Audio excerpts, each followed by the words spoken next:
This is Mission Control Houston coming to you live from the Artemis Flight Control Room here at the Johnson Space Center. At a mission elapsed time of 8 days, 15 hours, 22 minutes and counting, we are gearing up for crew wake, which will take place 1 hour and 37 minutes from now.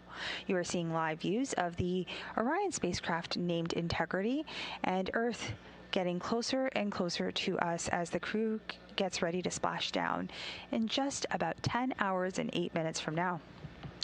So let's take a look back over the last days of their mission. The Artemis 2 crew lifted off aboard Orion atop a Space Launch System rocket on Wednesday, April 1st from NASA's Kennedy Space Center in Florida. They are the first to live and work inside Orion, which I mentioned is named Integrity, and have been executing a tightly choreographed timeline of events. One of the earliest was a proximity operations demonstration.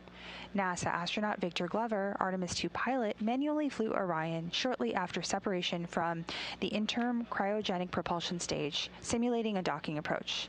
This prepares crews for future Artemis missions when Orion will dock with a lunar lander in orbit around the Moon. About 25 hours after launch, Orion performed a translunar injection burn, a 5-minute, 50-second maneuver that committed the spacecraft to leaving high Earth orbit and set up the lunar flyby on flight day 6.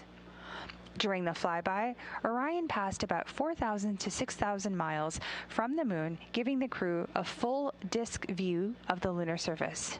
From this higher vantage point, farther out than typical Apollo orbits, they could see both poles and major geologic features at once. Near the end of the flyby, they also witnessed an eclipse, with the sun hidden behind the Moon from Orion's perspective. At closest approach, Orion came within 4,067 miles of the Moon. The mission reached a maximum distance of 252,756 miles from Earth and surpassed the record set during Apollo 13. Since the flyby, the crew has continued working through additional test objectives, including an orthostatic intolerance garment test. On flight day 9, they shifted their focus to entry and splashdown preparations, stowing equipment, reviewing weather and recovery status, and walking through the entry timeline. Orion also completed its second return trajectory correction burn at 9:53 p.m. Central Time, fine-tuning its path back to Earth. Looking ahead, Orion will perform a final trajectory correction burn about 5 hours before entry interface. Roughly 2 hours later, the crew will begin their entry checklist and don their orange Orion Crew Survival System suits. 20 minutes before entry, the crew and service module will separate, followed by the crew module raise burn. Entry interface occurs at about 400,000 feet.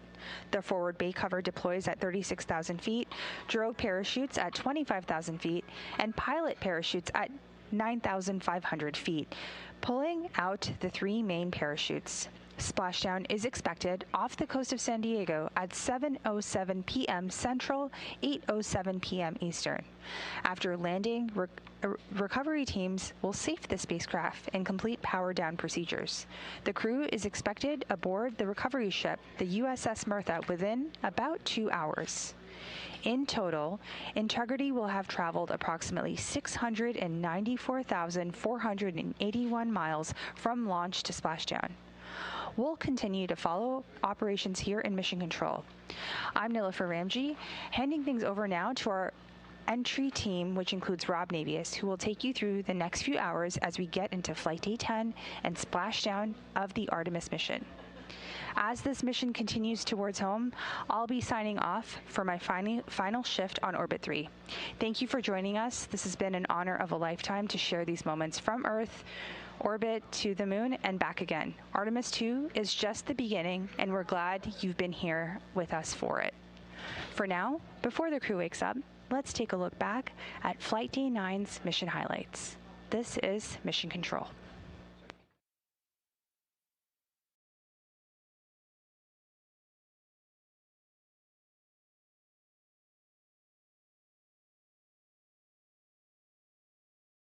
Integrity crew, when you are able, could you give us an indicator or an indication if you are bumping up against or touching the smoke detector in any way when you're over in that area of the cabin?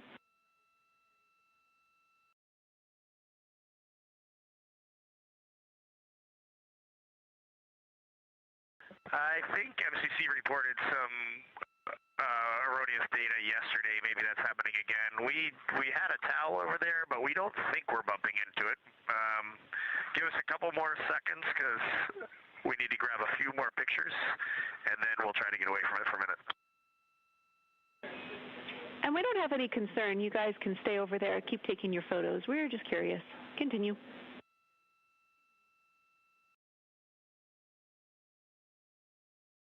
This is Artemis Mission Control in Houston, Texas. We're currently 7 days, 5 hours. All right, sounds good, Jenny. Yeah, we caught a view of Earth in window 1, and now we're completely distracted for a little bit. You guys are looking great. Thanks. Yeah, we love that. We were just noticing, it's really cool, actually. In the data that ECOM's seeing, they're seeing an indication on the smoke detector, and they think it's when the flash goes off. So we were just curious. Thank you.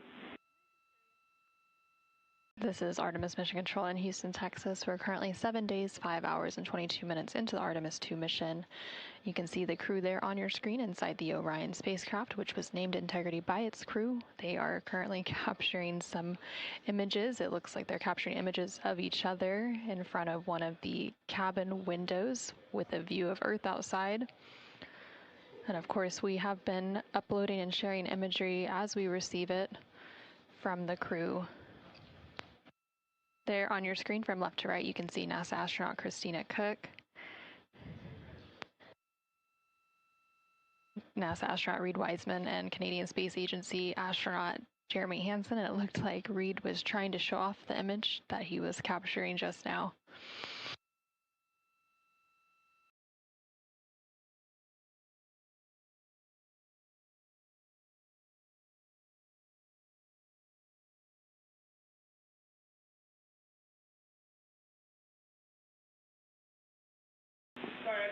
Wow, thank you for showing us that. That is so cool.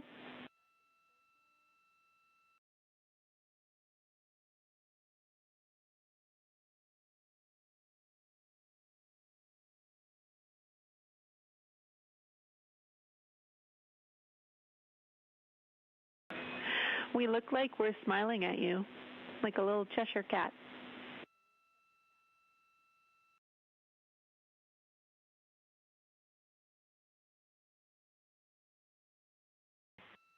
Yeah, that is exactly the same comment that we made, and that's why we put Victor beside it for his smile, and took a picture of him there. His smile is as bright as your smile. I believe it. Thank you.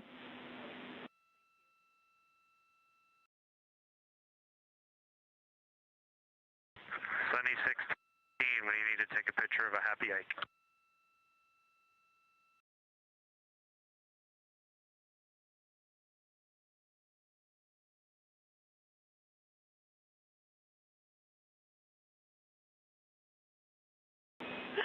Now ECOM is as happy as the Earth.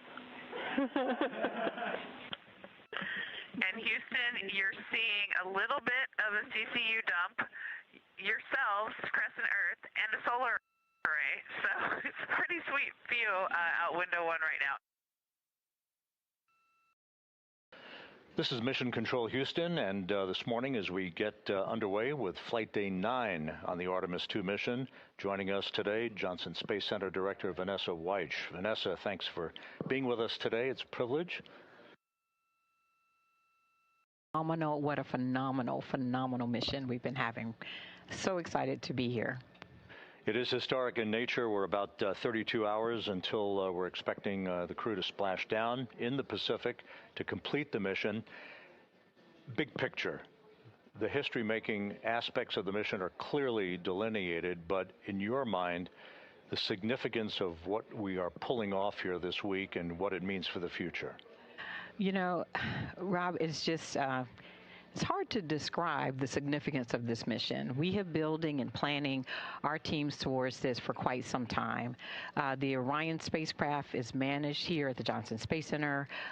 We have been a part of the design, development, test of that vehicle, and it's had milestones along the way. You know, we had our uncrewed Artemis 1 mission back in 2022, but now we have our astronauts on board, and they are demonstrating that that spacecraft is ready for us to have humans on board, for us to continue deep space exploration, which we have not done since 1972. So this is the Artemis generation. This is our generation's opportunity to explore and to build from what Apollo did, but moving to the moon, we're now going to have a moon base. We're going to learn how to live there. We're going to go to Mars. It opens up all of the universe. It's just amazing for human exploration. And we're on board Integrity with our 4 astronauts, Christina Cook on the left, Victor Glover, Commander Reed Wiseman, and Jeremy Hansen of the Canadian Space Agency on the right. The crew is continuing to stow equipment on board. They've concluded a conference with Entry Flight Director Rick Henfling to review procedures for tomorrow's return to Earth. And we'll soon be moving into a midday meal on this day before their homecoming to planet Earth.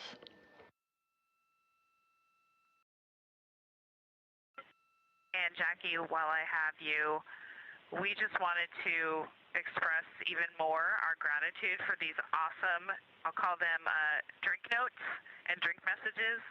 So many people wrote really cool, heartfelt messages on our bonus drinks, and we are just smiling ear to ear every time we look at one. So thank you so much. It was really fun to find these, and they're really giving us a boost for Entry Day. We will make sure that message gets heard by everyone who needs to hear it. Thank you.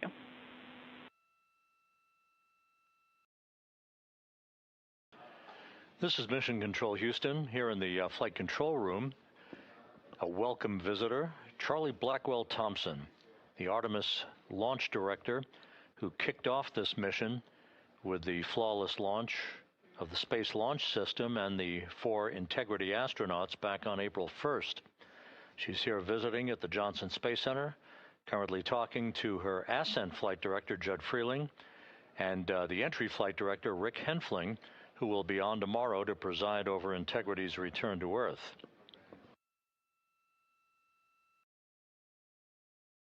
One other countdown clock that's ticking here in the mission control room is the halfway mark en route back to the moon. It is almost incongruous to imagine this, but here we are on the eve of homecoming for the Integrity astronauts, and we're an hour and 33 minutes away from reaching the halfway point en route back from the moon. It's just the way orbital mechanics works, that sets the course and the velocity and the entrapment of Integrity into the grip of Earth's gravity that dictates all of that. But again, we're about a little over an hour and a half away from reaching the halfway point back from the moon for the splashdown in the Pacific tomorrow night. Again, ongoing discussions between Jeremy Hansen and Capcom Jackie Mahaffey here in Mission Control as the crew packs up from a cislunar camping trip. This is very much akin to what you would do after a camping trip or a holiday vacation. There was no holiday involved here. It was simply an historic flyby of the moon that occurred several days ago. Once again, we're about 30 minutes out from our final public affairs event of this mission, a conversation between members of Congress and the crew aboard Integrity as we approach the halfway mark of their trip home back to Earth from the moon. Wireless mic, 10, 9, 8, 7, 6, 5, 4, 3, 2, 1, blast off.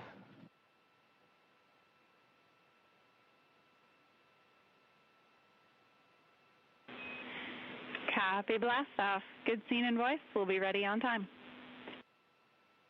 And we have the camera off just to prevent overheating and battery drain. Confirm you got a good image coming down. We do have an image coming down.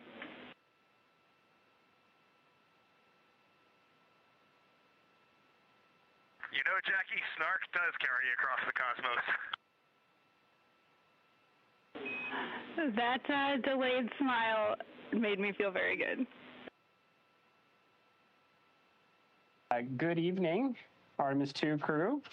As you all approach your final day on this historic journey around the moon, the people of Earth remain inspired by your mission.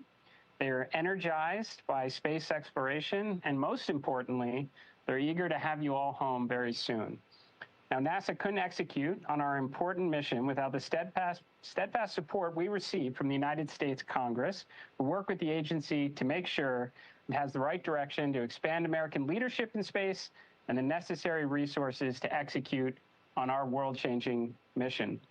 Now, we have several NASA congressional supporters online today, and they have a few questions they'd like to ask you on behalf of their constituents across the country. I can only imagine the awe and wonderment you feel, but I want to just start by saying thank you. You are inspiring. That is not hyperbole when Jared speaks about the people of Earth. Across the planet, people are watching you and amazed, watching you put food packets away, as we were doing just a few minutes ago, watching you float around with the floating head, and you are bringing people together all across our globe. So thank you. Thank you for your good cheer. Thank you for your eloquence. Thank you for inspiring people. I have two questions. Number one, if you could go back in time and talk to yourself at age 10, what would you tell yourself about going to the moon? And then question two, if and when they make a movie about this, who do you want to play you? Well, sir, it's an honor to be with all of you, and please say hello to all of our colleagues there at Johnson Space Center. We can't wait to be back. My 10-year-old self, I recently found some photos of myself on a family vacation at Kennedy Space Center, and we were posing in front of the Saturn V rocket with my siblings and my parents. And if I could have told that little girl who took home a picture of Earthrise and hung it in her room that she would eventually launch from that same place to see that same view, I'm pretty sure she would not believe it. But even though I still can't believe it, and she certainly wouldn't believe it, she chased that dream, and it ended up happening. It's such an honor to hear that we've inspired. That's truly one of the top things that we ever wanted to do. And I am definitely not answering the movie question. That's going to be for Reed. Senator Cruz, it's great to talk to you, and thank you for visiting our friends and family there at the Johnson Space Center. That is fantastic. We've thought a little bit about the movie, and I think that's way out of our pay grade. So we don't know who's going to play us. That's up to whoever decides. But one thing we do know for certain is this guy is going to be played by Buzz Lightyear, 100%, no doubt. I have a question from one of our local voters here in Indian River County. Her name is Renee, and she said, what were you thinking when you were going around the moon, the furthest ever from Earth, on the dark side of the moon? We'd love to hear your thoughts as you made your way around the moon out of radio contact. So during the time of the nearest approach to the moon, we were doing so much science. I took a brief moment to say a short prayer of gratitude for being sent on this mission and trusted with, bringing back scientifically relevant information. And I also just felt like I was hoping that people looked up and were watching to see when we came back into communication, and that maybe there was a chance that folks would feel a sense of togetherness. We have a moment of silence whenever something solemn and that requires reverence or someone that we love has passed away, but maybe we could call it a moment of togetherness. As we were in radio silence, I was really hoping that we could just have a sense. You heard the word togetherness a lot from our crew, and really was hoping that while we were waiting to get back in contact, that people could just feel that sense of togetherness, that we were all a crew on Spaceship Earth. And integrity, just over 10 minutes ago, as you were having that event, you passed the halfway home mark.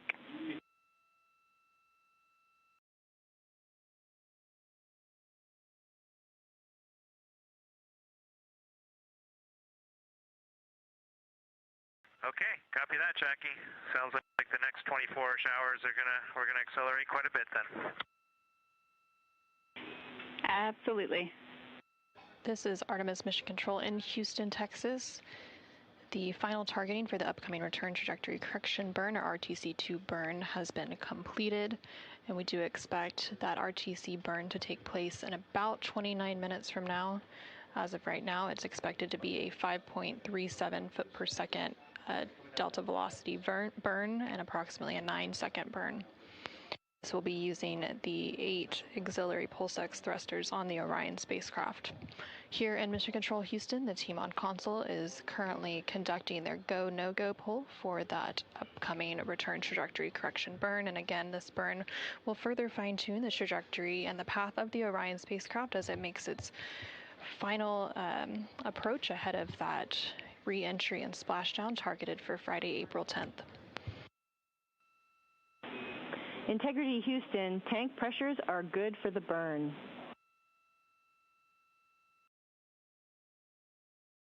Integrity copies. Integrity Houston, maneuver to burn attitude starting in approximately 3 minutes.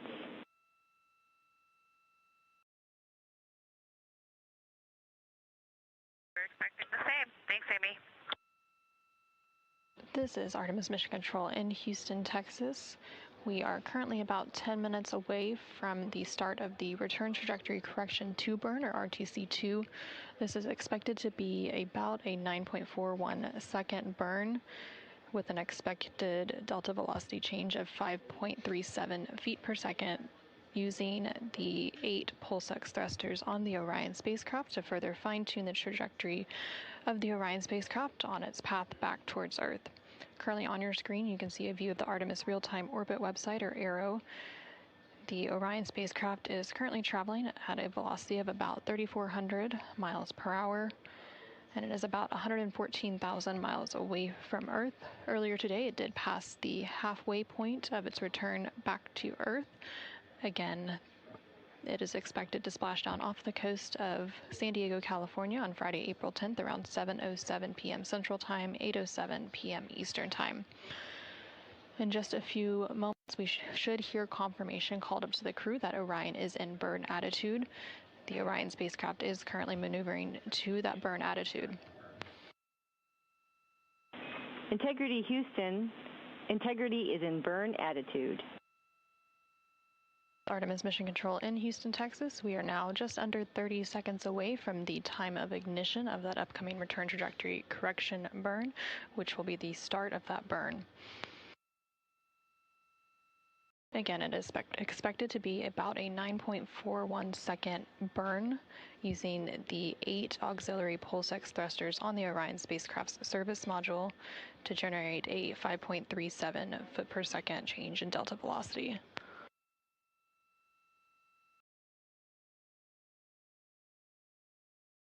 And we do have confirmation that the return trajectory correction burn has started, that taking place at 9:53 p.m. Central Time, 10:53 p.m. Eastern Time. And we also now have confirmation that the burn has completed, again, that taking place at 9:53 p.m. Central Time, 10:53 p.m. Eastern Time.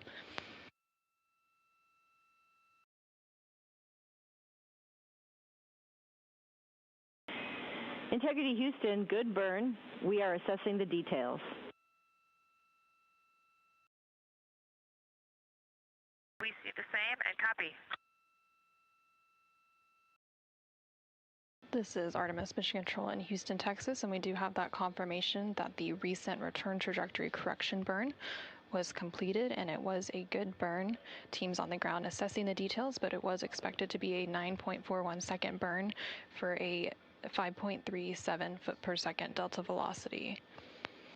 Again, these return trajectory correction burns help to fine-tune the Orion spacecraft's path as it makes its way back to Earth, and this was the second in a series of 3 return trajectory correction burns, with that first return trajectory correction burn taking place on flight day 7, and the final return trajectory correction burn is expected to take place on flight day 10, about 5 hours prior to entry interface.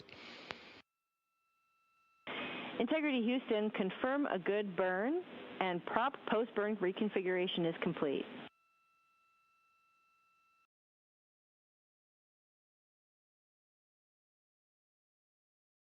We copy all, and we have a gorgeous view of you out window 2. Awesome. We're waving at you.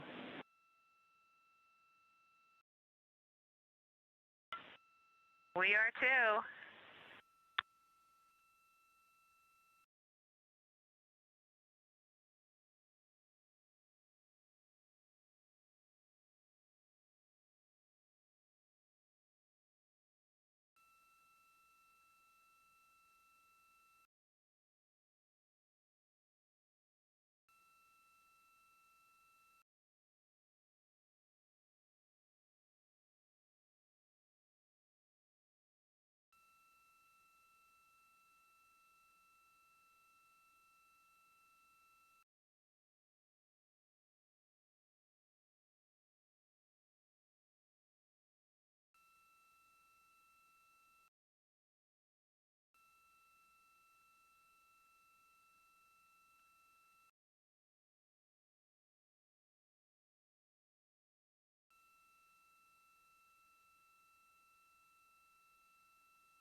On December 19th, 1972, at 2:25 p.m. Eastern Standard Time, the Command Module America splashed down to the Pacific with Gene Cernan, Ron Evans, and Jack Schmitt aboard as the Apollo 17 mission came to an end along with humanity's first series of expeditions to the moon. Today, at this hour, 4 astronauts are barreling home for a splashdown in the Pacific to complete a mission of more than 694,000 miles to fly around the moon, setting the stage for future expeditions with a splashdown of the Pacific off the coast of San Diego. Good day from the Artemis Flight Control Room, known as the White Flight Control Room at Mission Control here at the Johnson Space Center at Houston, as we begin our coverage of Entry Day for the Integrity astronauts, Commander Reed Wiseman, pilot Victor Glover, and mission specialists Christina Cook and Jeremy Hansen of the Canadian Space Agency. The crew at this hour still asleep. They're scheduled to wake up in about an hour or so at 10:35 a.m. Central Time to begin their final hours on orbit. As you can see from this computer-generated graphic based on real-time telemetry, we are currently just 67,000 miles from the Earth.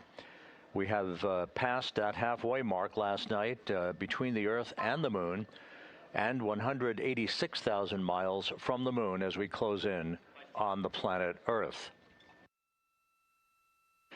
This view from a solar array wing camera on the Integrity spacecraft showing the Earth. It will grow larger and larger in the field of view as we continue to move throughout the day. Let's talk about a few highlights that lie ahead for Integrity's astronauts. As we mentioned, we will have a shift handover here in Mission Control in an hour, in which the entry team will come on, led by Flight Director Rick Henfling. The Orbit 3 team has been on console throughout the overnight hours, presiding over any minor tweaks to the final hours of the flight plan for Integrity's astronauts. The first big event on the day and on the road home for the astronauts today will be the Return Trajectory Correction 3 burn, the RTC 3 burn.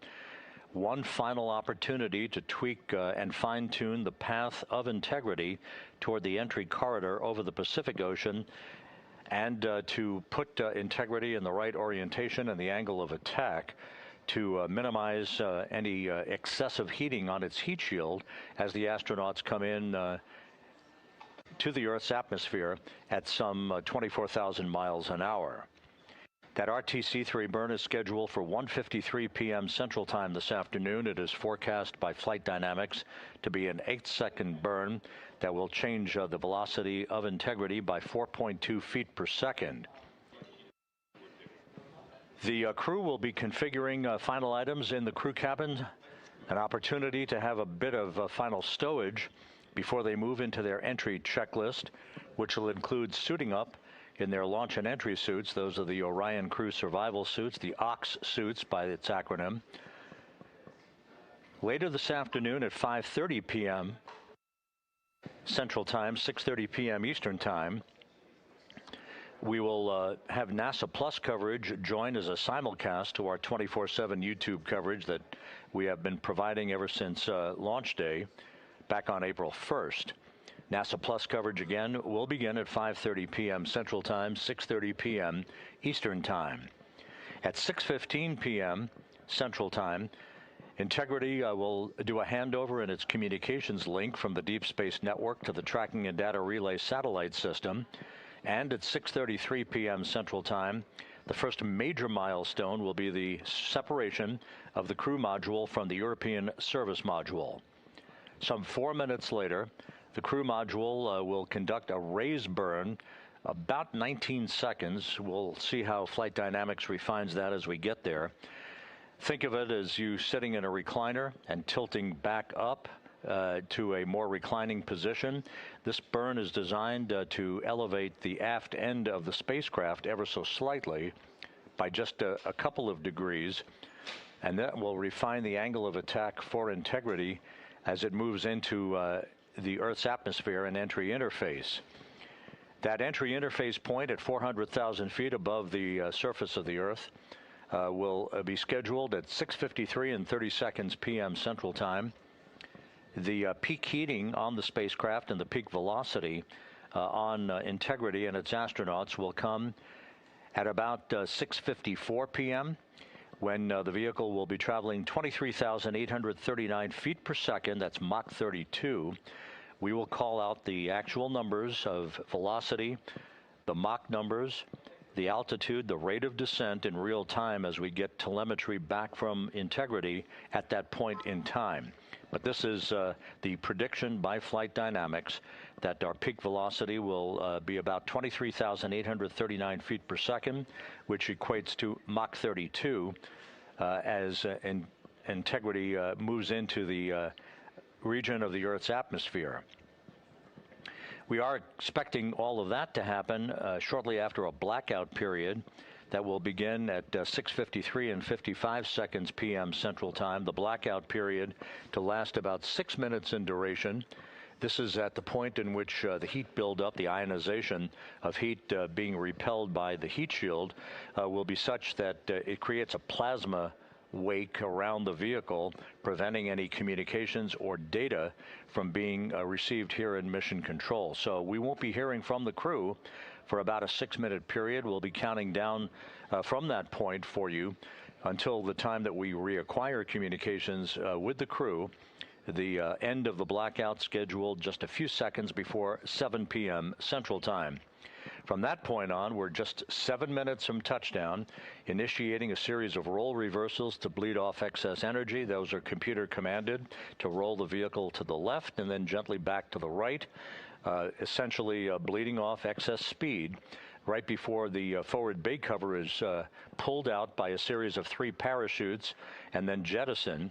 That starts the parachute deployment sequence, 11 parachutes in all, culminating with the deployment of 3 main parachutes. The main chute deploy scheduled at 7:04 and 44 seconds p.m. Central Time, just about 2.5 minutes before splashdown in the Pacific. Splashdown is currently scheduled at 7:07 and 6 seconds p.m. Central Time, 8:07 and 6 seconds p.m. Eastern Time. That will be 5:07 p.m. out in the Pacific, 2.5 hours before sunset.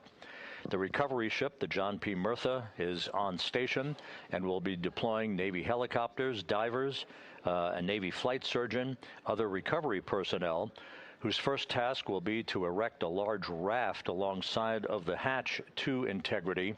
That's called the front porch. Once we have determined that the vehicle is in a safe configuration, and the vehicle will have been powered down just 15 minutes after splashdown. So it will take a few minutes, probably 45 minutes to an hour, to extract the crew and get them on that front porch so they can be harnessed and hoisted onto a pair of Navy helicopters hovering overhead in a sequential fashion, an alternating fashion as well, so that the crew can be flown back a short distance to the deck of the John P. Murtha and then brought into medical bay for comprehensive medical exams and to stay on board the ship for an unprescribed period of time at this point. That will be dependent on their condition post-splashdown. So that's a snapshot as to where we're headed for the rest of the day. We'll carry every minute. We have coverage also on the ship, on the USS John P. Murtha. My colleague Megan Cruz, who is on the ship, she'll be providing reports once we begin our NASA Plus coverage later this afternoon. For the moment, everything is in great shape on board integrity. No vehicle issues being worked whatsoever. The crew to be awakened just over an hour from now to begin their final hours in space as integrity sets its sights on the planet Earth and a splashdown in the Pacific at 7:07 p.m. Central Time tonight. For now, this is Mission Control Houston.